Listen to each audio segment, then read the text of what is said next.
Morning, everybody. It is 7 o'clock. You are very welcome to join us here on The Breakfast Show on Sky News. UK bracing for a Christmas of chaos after a summer of disruption.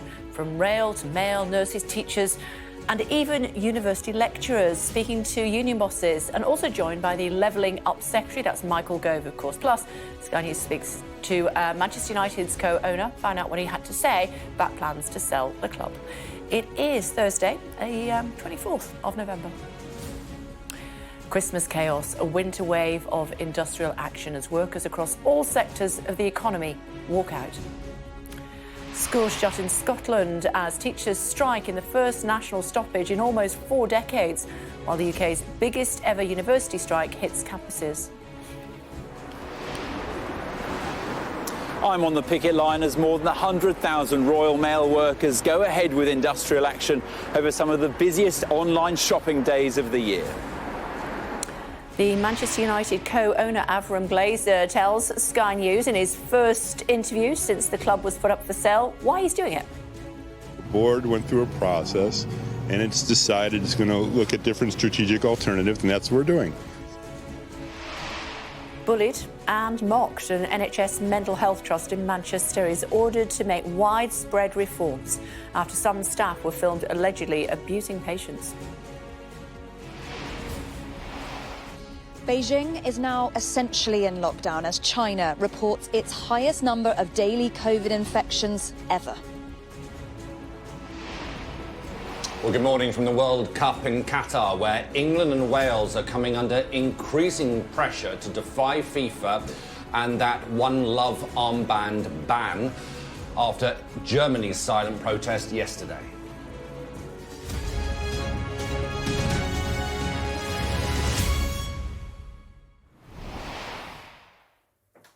Morning, everybody. A fresh wave of strikes has begun, which many believe will be the start of a winter of discontent across the UK. Workers are demanding higher wages to keep up with the soaring cost of living. Schools will be closed across Scotland, and a postal strike will hit businesses hard just weeks before Christmas. But while the government says it can't pay wages that match inflation, more unions are balloting their members on industrial action, and more strikes are in the pipeline. So the Royal Mail, their workers begin 2 days of strikes today, set to cause some significant disruption to Black Friday shopping. Hundreds of thousands of pupils will be out of school as the first teachers' strike in almost 40 years takes place in Scotland today. 3 days of strikes begin at 150 universities right around the country, expected to impact on 750,000 students. Mick Lynch from the RMT will meet the Transport Secretary Mark Harper following the union's announcement of further strike action over Christmas. And nurses are among some of the NHS professions due to strike in the coming months. Let's get more, should we? Ivor is standing by for us this morning. Hi, Ivor. Tell us where you are. What's happening? Yeah, it's getting to the point now, Kay. Good morning, by the way. Getting to the point now where it's hard to keep up with all the strikes now, isn't it? So this picket line is outside the delivery office in North London as Royal Mail workers begin a 48-hour strike. Time to coincide, as you say, with the Black Friday discount shopping season, a massive period for online retailers and delivery companies too. Now, this picket line is just one of thousands across the country. 115,000 Royal Mail workers will walk out in this long-running dispute over pay, jobs and conditions. Royal Mail say the company needs to modernise, but the unions say their plans for a 7-day delivery service will turn the company into a gig economy style parcel courier, and so they've rejected what Royal Mail say is their best and final offer of a pay increase of up to 9%, they say, over 18 months. And what this means is widespread disruption to the service at a time when online retailers need it most. The retail sector is warning that these strikes could cripple the Black Friday shopping season, with more strikes planned after next week's Cyber Monday deals too, and more strikes planned throughout December, including on Christmas Eve. So this is just one set of strikes, but as you say, strikes elsewhere today by teachers, lecturers, and more strikes planned on the rail network too, either side of Christmas. Now, later this morning, there will be a crunch meeting between the rail union boss, Mick Lynch, the figurehead of those rail strikes, and the Transport Secretary, Mark Harper. We'll have to wait and see what comes from that. Now, we're not at the point yet of coordinated strike action. But with all the strikes going on, it certainly feels like we're edging closer and closer towards that. OK, thank you. Breaking news from the energy regulator Ofgem on the new price cap. Our business correspondent Gurpreet is here with us. Hi, tell us more. Yeah, so Ofgem is the energy regulator. Cheers. It caps the amount that energy companies can charge customers for each unit of electricity and gas. The announcement that it made today would normally mean that your typical household, based on typical usage, would see their energy bills from January go up to £4,279 a year. Wow. Now, that's a terrifying number, but before I cause any alarm, this doesn't mean that people's bills will be going up by that much or to that much, and that's because the government has stepped in. You may have heard of the energy price guarantee, but it's effectively promised to cap people's energy bills, that typical household that we like talking about, at £2,500 up until April. And then from April, it will cap it at £3,000 for another year. So you may be thinking, well, if I don't have to pay it, it doesn't affect me. But someone does have to pick up the bill. And that figure that has to pick up the bill, it's the government. So the difference between the government's cap at £2,500 and Ofgem's cap is being borne, the cost is being borne effectively by the taxpayer. And it's a huge amount of money. We don't know exactly how much this intervention is going to cost because we don't know what wholesale energy prices are. But some forecasters are saying that this could cost us in the region of about £38 billion over 18 months. Was that factored in? Well, it's a statement. It was factored in, yes, it was factored in, but it's changing all the time because wholesale prices are changing constantly. And to put that in context, furlough cost us £100 billion over 18 months. So it's a massive intervention, and critically, it's untargeted. So whether you're rich or poor, everyone's getting support. And this is something economists have also warned about because they fear that by giving people all this cash, it could actually fuel inflation at a time when we know inflation is running at a 41-year high. And that could force the Bank of England to put up interest rates. So the costs of all of this will indirectly be borne by all of us. OK, for now. Thanks very much indeed. Thanks a lot. Let's tell you about the Manchester United co-owner, Avram Glazer. He's told Sky News that now is the right time for the club to explore strategic alternatives of investment, including a potential sale. In his first public interview since Tuesday's official announcement, Mr Glazer also praised the star striker, Cristiano Ronaldo, who's left the club after controversial remarks in which he said he had no respect for the manager. Our US correspondent, James Matthews, caught up with Avram Glazer in Florida and sent this report. It's a long way from Manchester, but West Palm Beach in Florida is where the odds shortened on a sale of the Reds. On streets populated by the super rich, we tracked down one of the money men minded to sell, Avram Glazer, club owner. Mr Glazer, why is now the right time to sell Manchester United? Hi, well, as we announced yesterday, the board went through a process and it's decided it's going to look at different strategic alternatives, and that's what we're doing. So, United fans say that you should have sold the club years ago. well, once again, we've gone through a process. We're going to look at all different strategic alternatives, and we'll see where that leads us. So I appreciate you talking to me tonight, and I'm going to wish everyone a happy Thanksgiving. Cristiano Ronaldo says that you don't care about the club, and thousands of United fans agree with him. Why should they be wrong? Well, I'll tell you about Cristiano Ronaldo. He's a great Manchester United player. I appreciate everything he's done for the club, and I wish him the best luck in the future. Thanks very much. Why did he have to leave the club? Why did he have to leave the club? Before he began World Cup duty, Cristiano Ronaldo had left Manchester United with a parting shot at the Glazer family, saying they didn't care about the football side of the club. Many in the support have long been vocal in their disdain of the Glazer family's ownership. Manchester United fans have made their feelings clear here in Florida. The Supporters Trust has written to the Glazer family, urging them to sell and sell quickly, saying the last 17 years have been characterised by debt and decline on the field and off it. The Fans Trust told them they would carefully scrutinise any new owner. It is the supporters' demand to be heard when the money talks. James Matthews, Sky News, in West Palm Beach, Florida. Well, as England prepares for the next game against the USA, we look at what has turned the USA from fall guys to serious contenders. For many years, America's men dismissed football, but have embraced it now. They are in the world's top 16 serial qualifiers for the World Cup in a way countries with a longer tradition of the sport are not. Let's talk about it in more detail. Alistair standing by for us, playing the USA tomorrow. England playing in the USA tomorrow, yes, in the second round match. And let's not forget, Wales are playing Iran as well. Same group. They are up against the team that England beat 6-2 on the opening round. And it's an important match for Wales, having drawn against the United States. If they do beat Iran, they'll put themselves in a very good position to qualify out of that group. England, if they beat the United States, will automatically qualify into the next round. So there's a lot riding on the matches tomorrow. We'll hear from both teams later on this evening here in Qatar on the eve of those second round matches. Harry Kane, who was an injury concern because he took a knock on his ankle during that opening match and he went for a scan yesterday.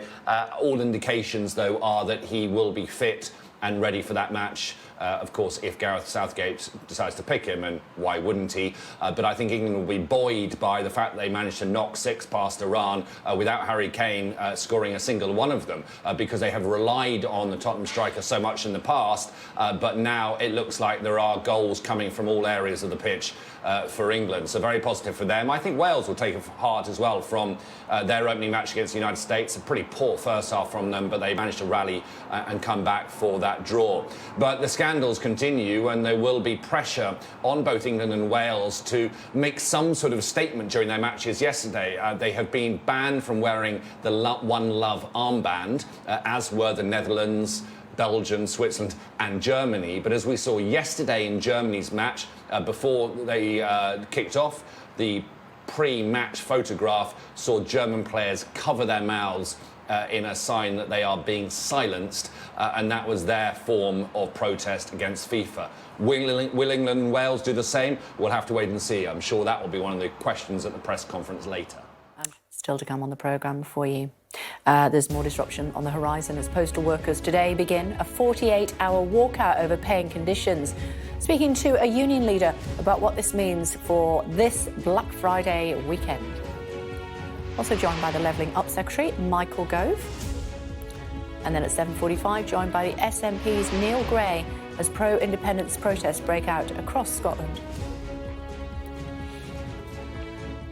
Also making news for you today, a site that scammed thousands of victims out of millions of pounds has been taken down in the UK's biggest ever anti-fraud operation. Police here were part of a global operation to stop a phone number spoofing site involving fraudsters ringing up people and posing as bank staff. So far, 120 arrests have been made.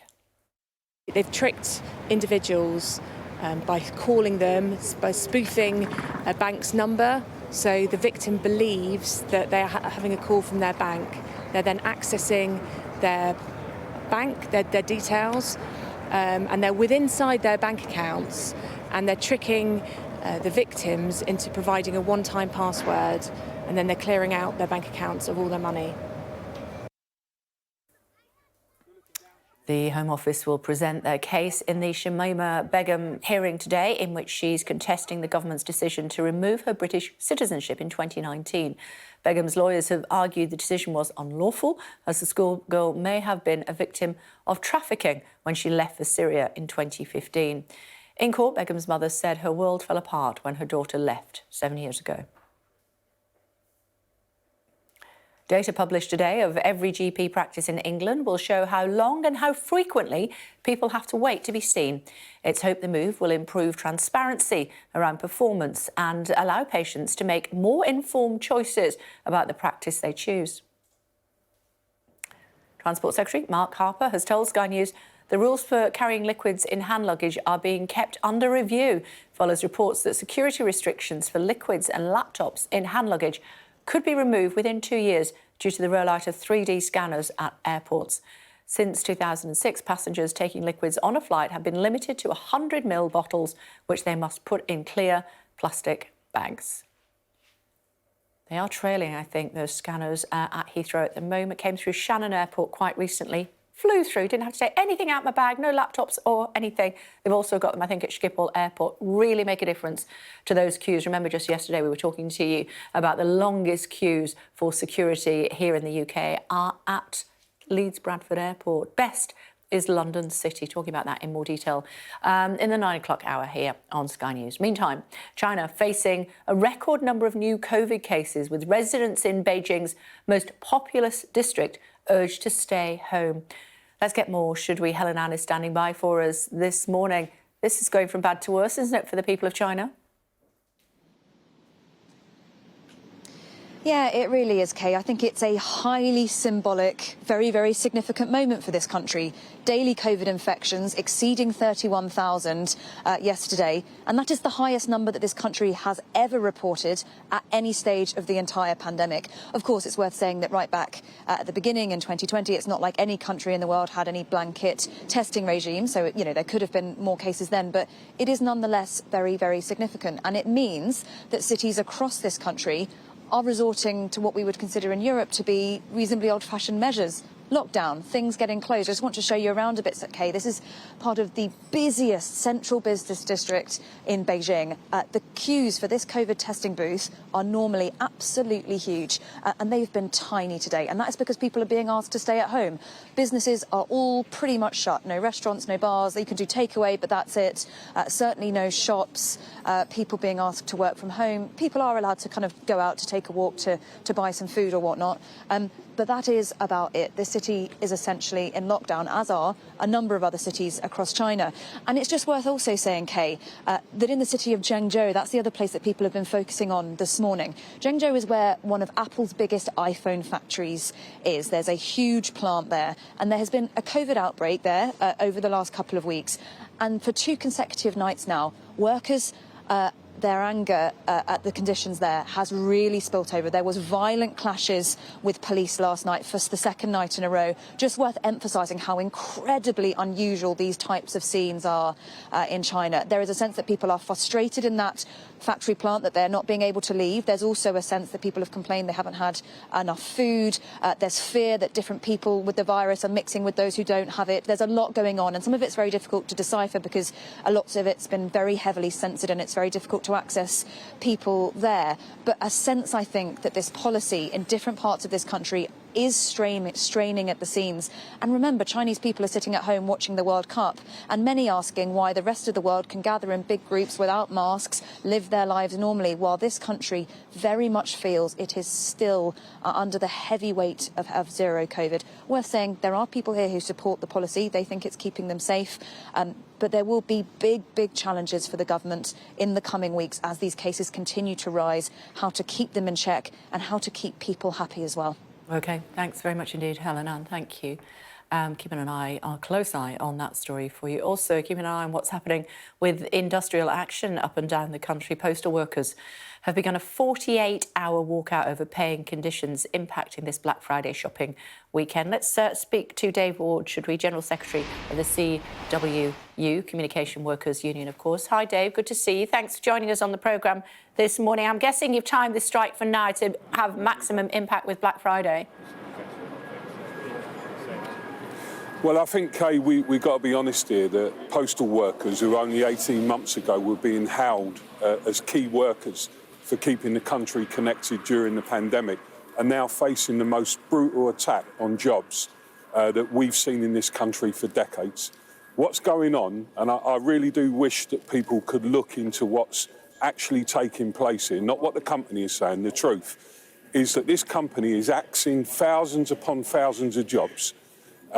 It's at the same time replacing decent postal workers by refusing to lay off 11,000 agency workers and recruiting new self-employed drivers and new workers on almost 20% less terms and conditions. This is outrageous behaviour. And the company itself is also destroying Royal Mail as we know it. They have no intention of continuing Royal Mail, one of the most iconic British companies that is around. They are destroying it. They want to turn it into just another parcel courier. And I'm going to say to you today, the people who are running this company have got so much to answer for. The levels of harassment and intimidation and threats that are going on in workplaces every day would be unacceptable in any business. And yet it's the leaders of the company who are doing this to ordinary, decent postal workers.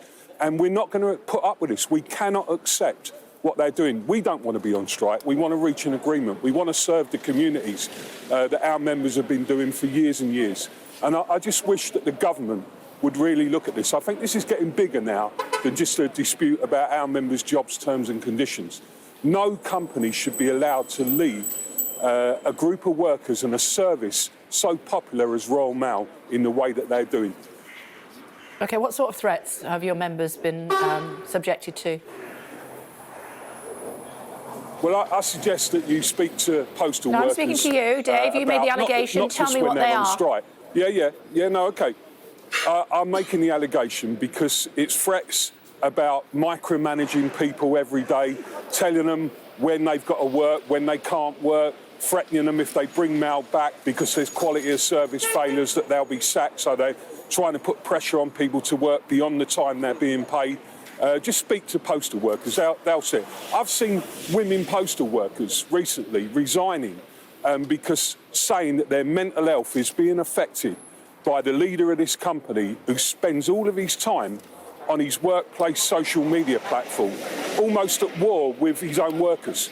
There's no CEO in the world that would behave in that way and be allowed to get away with it. And this is such a serious dispute now. You know, we're calling on the public to understand what we want is real modernisation. We want modernisation that's going to work for customers, for the future of the business and for our members. This is not what we're facing. This is an asset stripping plan. It's a levelling down plan. Okay. And I don't know what this country is coming to if this is the way that workers are going to continue to be treated. No one OK, would let me put take up you with back this. to my initial question, if I may, please, Dave, and that was about you've timed this for maximum impact on Black Friday, haven't you? And I can understand why you've done that, but what would you say to those businesses who are trying to get themselves back on their feet and they're absolutely relying on things like Black Friday in order for their business to recover after the pandemic? I would say to them that we've got no choice. What they should be doing is posing those questions to the company who were only out last week facing the market. And this is what this is about as well. They face the market and say the business is in a sound place, got a great asset base, great balance sheet. And then they come to us and say they're running out of cash and we'll be bankrupt in 3 months. Somebody needs to look into this. This is not the fault of postal workers. People know postal workers want to be serving the public, serving businesses, but we cannot accept this level of attack. So, you know, there's no other alternative for us at this point in time. OK. The company is saying you've been offered 9% over 18 months and there is no more offer on the table and there isn't going to be. 9% over 18 months sounds like a pretty good deal to some, I'm guessing. Kay, if there was an offer on the table with 9% over 18 months that was backdated so that our members got the full value of that, and it was linked to real modernisation, we wouldn't be standing here today. We would have accepted that offer. That's not what's on the table. And I come back to the point about the level of job losses that are going on. I mean, ask anybody, why would you sack postal workers in the numbers that they're sacking at the moment? And at the same time retain 11,000 agency workers and recruit new workers, self-employed workers and workers on 20% less pay terms and conditions. Is somebody going to suggest to us that we should accept that? Would any worker in the country accept that? Would the government accept that? Is that how you grow the economy? These things have got to be challenged now on a higher level than just us fighting for our members' jobs and decent postal workers fighting for their jobs. The government needs to intervene in this. I don't think it's any coincidence, Kate, that the chairman of Royal Mail is also the guy who wrote the report on the railways, the same people. And we genuinely feel that there's a coordinated approach here to attacking workers who are just standing up for their jobs, their pay, their terms and conditions. We want modernisation. We've agreed that the thing that Royal Mail really wanted was one parcel network. We've actually agreed that during the week. We said to them, we're willing to agree that. But they just relentlessly, they want to start people 3 hours later. What company that delivers parcels, letters and packets says to its workforce, we're going to start you three hours later and we're going to grow this business? It's not about that. Dave, we're out of time, but thanks for Kate, taking can the I time to say join us something this to you? morning. Tomorrow, Much we're on appreciated. strike. We're on Yep. strike tomorrow, Kate. I know. Get Simon Thompson in the studio with me and we'll debate this. Well, there we go. That's what your colleagues think of it. I can certainly say that we've got one of the bosses of Royal Mail on Ian King Live from 10 o'clock, so do stay tuned for more on that. Thanks a lot, Dave. Now, also we've got the Levelling Up Secretary, who, of course, is Michael Gove. He is joining us in just a few moments here on the programme as well. Meantime, this will make you smile. Hundreds of Paddington bears and teddies left in tribute to Her Majesty the Queen are being rehomed by the royal family and Bernardos. The Queen, Camilla, will today attend a special teddy bear picnic at Bernardo's nursery to personally deliver the Paddington bears to children supported by the charity. I was in Peru recently and went to the cloud forest where Paddington was supposed to have come from. Yes, I did. Hello again, everybody. The Minister with us very shortly indeed. Before that, our top stories this morning. Christmas chaos. Excuse me, a winter wave of industrial action as workers across all sectors of the economy walk out. Manchester United's co-owner Avram Glazer has told Sky News the club is exploring strategic alternatives of investment after suggestions the club will be put up for sale. And the England-Wales football teams are under pressure to protest excuse me, against the One Love armband ban following Germany's silent statement yesterday. An NHS mental health trust has been served with warning notices to improve after inspectors found not enough staff were caring for patients. The Care Quality Commission carried out inspections at the Greater Manchester Mental Health Trust following an expose which found a toxic culture of humiliation, verbal abuse and bullying at the Edenfield Centre in Prestwich. Here's Katerina with more. Helen has asked us to hide her identity to protect her child. Earlier this year, her adult daughter had a psychotic breakdown and tried to kill herself. Helen says it was a fight to get help from her local service, the Greater Manchester's Mental Health NHS Trust. She needed help desperately, but it took a long time to get that help. I just felt there was nothing, no help. I did ask for help, but they were busy. They didn't have enough time. It was always me, ringing the police, ringing the ambulance, driving around to find her if she'd gone missing. It felt like on one hand, she needs the services, but on the other, you have to ask, what do mental health services actually provide? Helen's daughter is now on a hospital ward under the Trust's care, but she's worried after allegations of abuse in some of the Trust's services. You are scared about what happens there. What happened when she was in rehab and she used to ring me and say, it's mad here. And I don't know really. You don't know when you're not on those wards with them, the person that you really care about. What are they experiencing services as? Earlier this year, an undercover BBC report showed the Trust staff on a ward at this facility near Manchester bullying, humiliating and mocking patients. Today, the Trust was placed under an enforcement order after an investigation by the Department of Health and Social Care's Care Quality Commission deemed that the Trust as a whole was not safe. A spokesperson for the Trust said, we accept the findings of the CQC's recent inspections at our Trust and are committed to making the changes and improvements that our service users deserve. Work is already underway in order to build better and more sustainable services.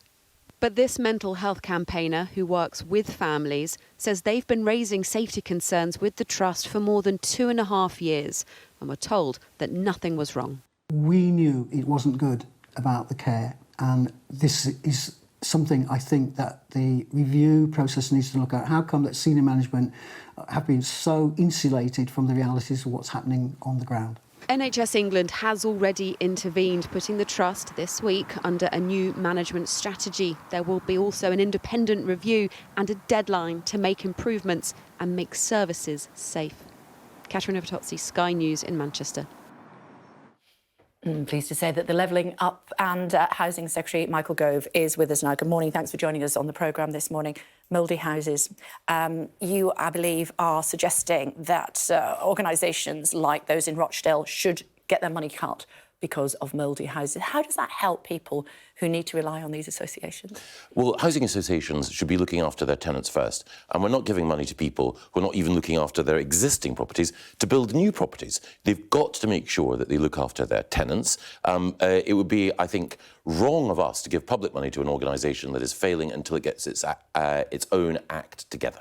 But how does cutting money to them help them do that? Well, this is money that is there for them to get building new homes. If you can't even run the homes properly that you are currently responsible for, then you certainly can't be building new homes. And this money will be used across the country in order to build new homes. But Rochdale Borough-wide Housing, they're not getting it because they failed, as you've reported, Kay, in this horrific case. And they've got to make sure that they are spending the money they've got effectively at the moment before we give them any more. But if you give them more, then they can build better housing stock. Well, this is about new homes and existing homes. And the critical thing is they have the money they need, they've got the resources they need in order to deal with the problems that are currently preoccupying me and so many others. It is not right that taxpayers' money should go to allow an organisation to expand, particularly an organisation that was paying its chief executive north of £150,000.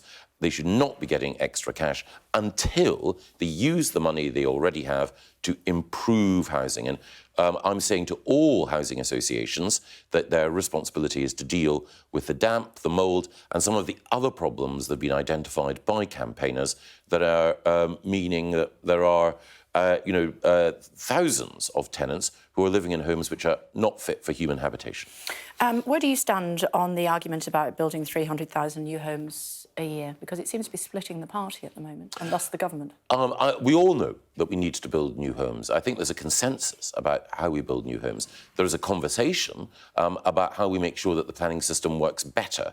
And some of the concerns that have been raised are concerns that I have too. We need to make sure that when we build new homes, that they're beautiful and high quality. We also need to make sure that we safeguard greenfield sites wherever possible and prioritise housing on brownfield sites. That's both good for cities, helping them to regenerate. It's good for the environment too. Greenfield sites wherever possible. Does that mean that you would... brownfield sites wherever possible, sorry. You said greenfield sites. You said that wherever possible you won't build on greenfield sites. Exactly so, yes. But you are not ruling out building on some greenfield sites if necessary? Well, the green belt is protected, but the priority always is brownfield first. And in the last year, the balance has been tilted in favour of brownfield sites in a more profound way than ever before. But there is more to do. And as I say, it's both good for cities. We've seen great cities like Manchester revive and grow with more people living in the town centre as a result of regeneration. We are trying to do that elsewhere with the help of local government and the help of an organisation called Homes England that's got millions of pounds to help to do that. And that is not only good for those cities and good for levelling up, as we encourage the great cities in the Midlands and the North to grow, it also helps to relieve the pressure on green fields. That is good for the environment, as I say. You're a very busy man. I heard you in the House of Commons earlier in the week saying that you feel sorrier for younger people than you do, potentially, for pensioners. That's not going to go down very well with the bedrock of Conservative supporters, is it? Well, my mum and dad are pensioners, and I'm naturally on their side. But one of the points that I was making is we have to recognise that over the course of the last few years, for a variety of reasons, partly the residue of COVID, young people are having a challenging time, and I want to make sure that we extend opportunity to the next generation, and that means both building the homes that they need, but also making sure that we get our economy onto an even keel after the turbulence of COVID and the war in Ukraine, and provide them with the opportunities that they need in order to succeed in the future. Talk to me about Michelle Mone. What do you remember about the PPE contract with Michelle Mone when she approached you? How did that conversation go? Well, during the pandemic, there were lots of people who were approaching us with offers of PPE. I referred all of them to the appropriate civil service channels in order to make sure that the PPE that we were being offered was of sufficient quality and could be sourced in time. It was a procurement process which every offer went through in order to assess. But she did approach you with your personal email, no? Well, lots of people approached me. Personal email? Yeah, there were lots of people who approached me, whether it was through email, text, or in the precincts of the House of Commons or wherever, to say that they could help us, because, as you'll remember at the time, not just in the United Kingdom, but across Europe, we needed to source PPE quickly. And anyone who approached me, I said, thank you very much, and made sure that their efforts to help were referred to the appropriate, officially run, independent channel to assess whether or not the PPE that they were offering was value for money. So what do you remember about the personal email that she sent you? That she was one of a huge number of people who were approaching the government at the time, who were... So you don't remember specifically her approaching you? I remember lots of people approaching me. Do you remember her specifically approaching you? I do remember. The thing about Baroness Moan is that, you know, as you know, she's a strong personality. But there were lots and lots of other people who approached me as well. Anyone who approached me, I thanked and then made sure that they went through the appropriate process so that anyone's claim was assessed not by me as an individual, but by an independent process. OK, but what do you remember about her personal approach to you? What do you remember about that email? I remember that she was keen to ensure that PPE, which the government needed at that time, was provided. So you can't remember exactly what she said? Well, lots of people approached me at the time. I'm asking about her specifically. Yeah, I know. And I'm saying that lots of people approached me. So what I can recall is that she said that there was an organisation that she believed would be able to provide PPE for the government.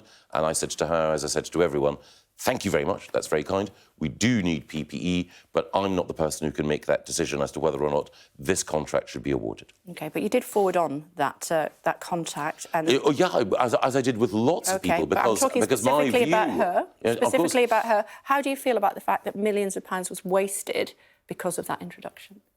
Well, I don't know the detail of what happened once that bid was referred, because it was nothing to do... Not my question, Minister. My question is, how do you feel about the fact that millions of pounds was subsequently wasted because of an introduction that you were first approached and then made to other members of government? Wasted in what way? Well, because apparently it was, quite a lot of it wasn't fit for purpose. Well, again, I regret the fact that any PPE that was purchased was not fit for purpose, but my recollection is that the overwhelming majority of PPE that we did buy was fit for purpose at that time. We're talking about this specific case, and it was a £200 million contract.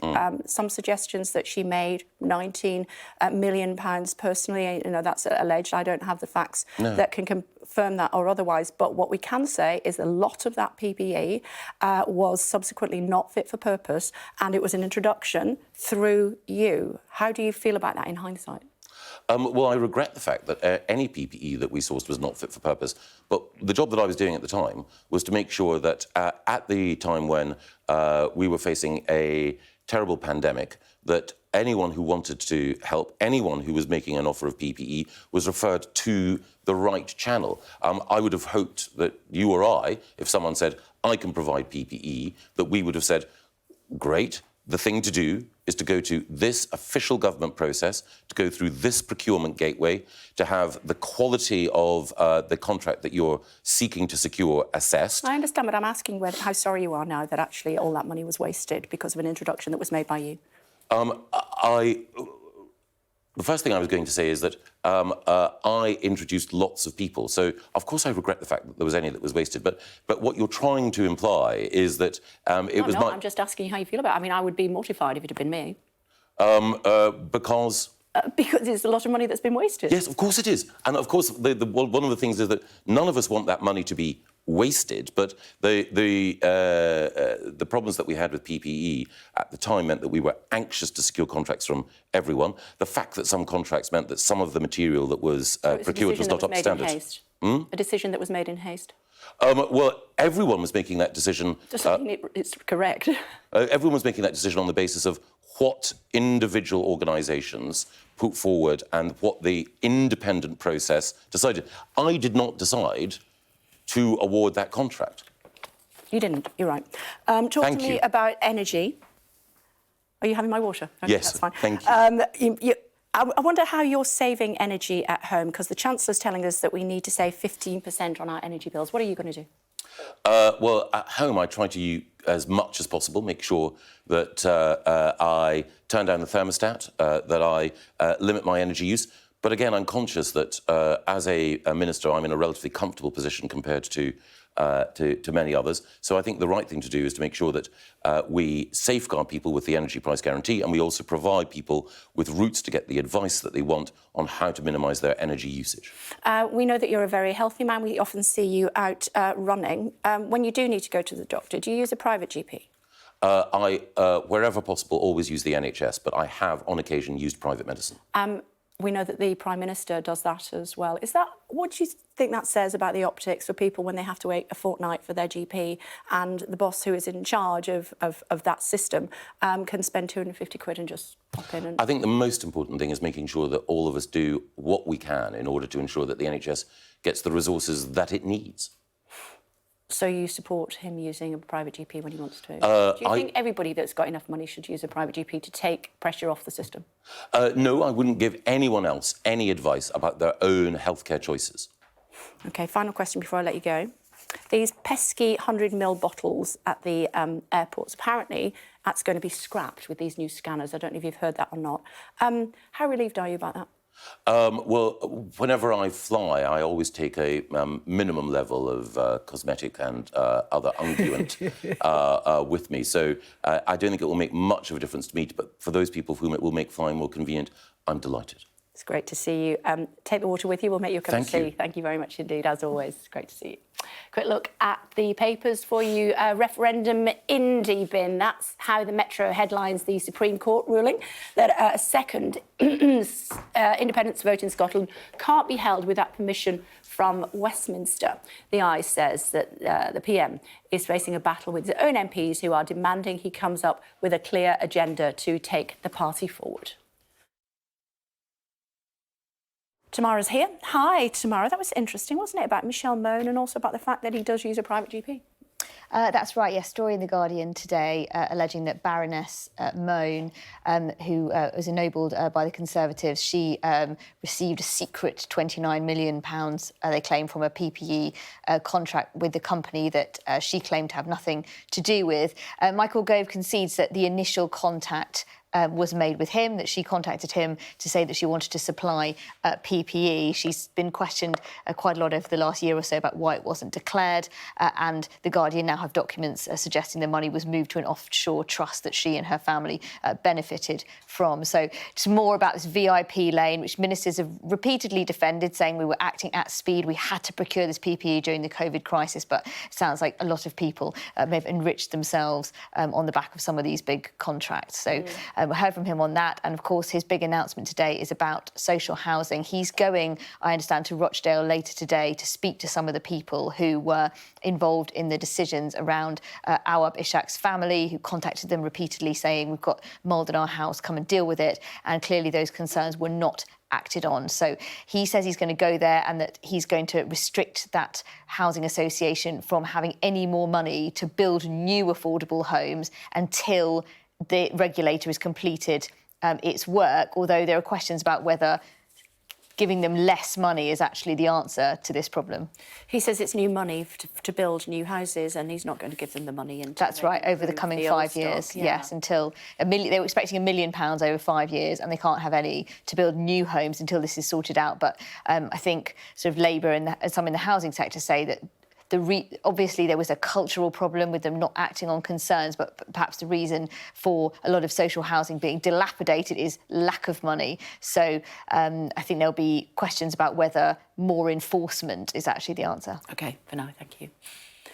The Scottish National Party says it will use the next general election to revive their campaign for independence after the Supreme Court ruled another referendum cannot be held without Westminster's approval. Joining us now is the SNP's Minister for Culture, Europe and International Affairs. That's Neil Gray. Hello to you, Mr Gray. Thanks for joining us on the programme. Hi, good morning. Good morning. That's the end of that then, isn't it?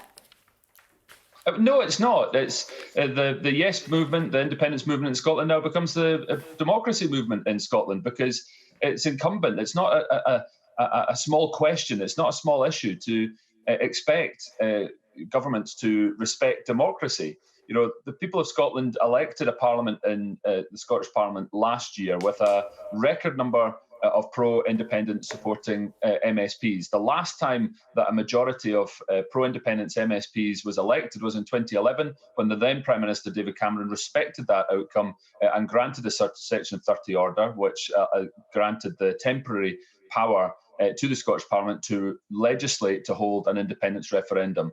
It's incumbent now on Rishi Sunak to answer the question about whether or not the UK is indeed a voluntary nation. If it is, what's the route by which people in Scotland and elsewhere in the UK can determine their future and get round the table with Nicola Sturgeon and agree either the temporary or the permanent transfer of powers that allows people in Scotland to determine their future.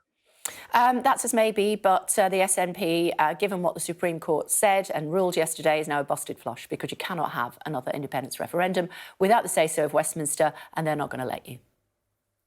Well, I think that makes the case for independence better than any of us in the SNP possibly could, because the UK that people voted for in 2014 no longer exists. It's no longer a voluntary union of nations. We're held against our will. And the UK that was voted for in 2014 no longer exists because we were ripped out of the European Union against our will when we were told that the only way to stay in the European Union would be to vote no. So I think it is incumbent now on people to respect democracy. This is not a small question. This is fundamental to our democracy and the way that we are viewed around the world.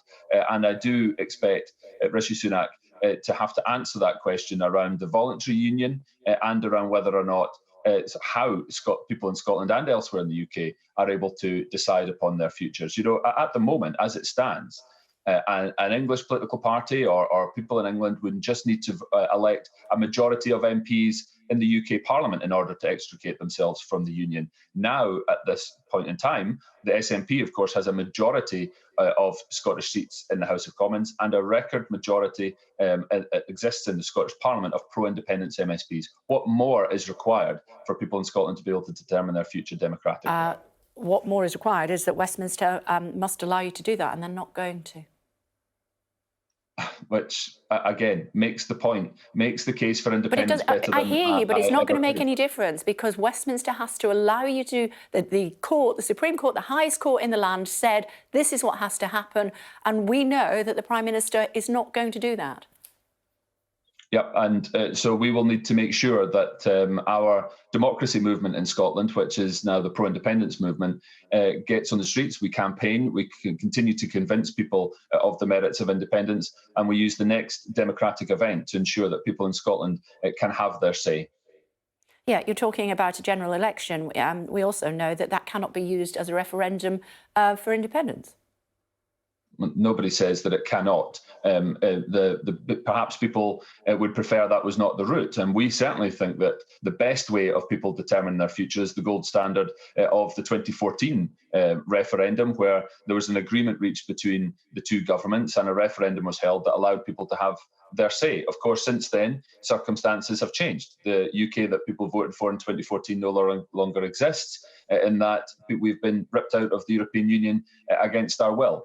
But if the Plan B route, whereby we allow people to express their view in an election event, such as the next general election, then that is what we have to do. We would prefer a referendum process. That's a clearer, more internationally recognised route. But if we have to go through the process of the next election event, then so be it, and we'll set out our plans for how we can do that in the coming months. OK, so there is a general election and the SNP wins a finite number of seats.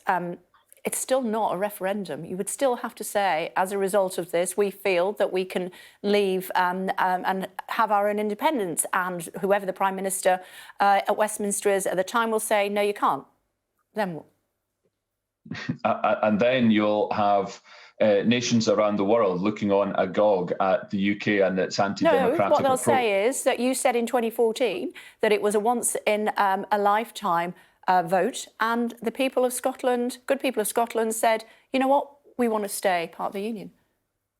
And we respect the result of the 2014 referendum, but circumstances have changed profoundly since then. For just one reason that I've set out, which is that we were taken out of the European Union. I understand. So why say that it was? Why say that it was once in a lifetime vote?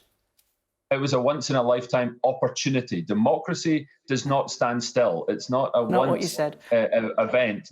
We've had 3 prime ministers this year. We've had 4 chancellors. We've had, we have general elections regularly. People are allowed to change their minds in a democracy, and it can't be that Scotland is unique in that we're told we cannot be allowed to change our minds, and we cannot have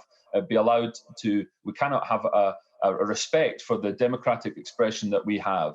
And I think it's going to be incumbent on Rishi Sunak now that, this is, some unionists may well be gleeful today, but actually this result of the Supreme Court decision poses fundamental questions about the United Kingdom. So you don't respect the Supreme Court? Of course we respect the Supreme Court. I've said that very clearly. Of course I respect the outcome of the Supreme Court and the judges that have taken that decision. What I'm saying is what that judgment does is pose fundamental questions for the UK as we know it and the way that we see it. And that won't be fundamental questions just for people in Scotland to look at, but for people outside of Scotland as well, as to whether or not that truly is a voluntary union, and if it is, how a constituent part of Scotland being one can extricate itself. Okay, good to talk to you, Mr. Gray. Sorry, right. we are out of time, but it's good to talk to you. Thank you very much indeed. Thanks a lot. Thank you.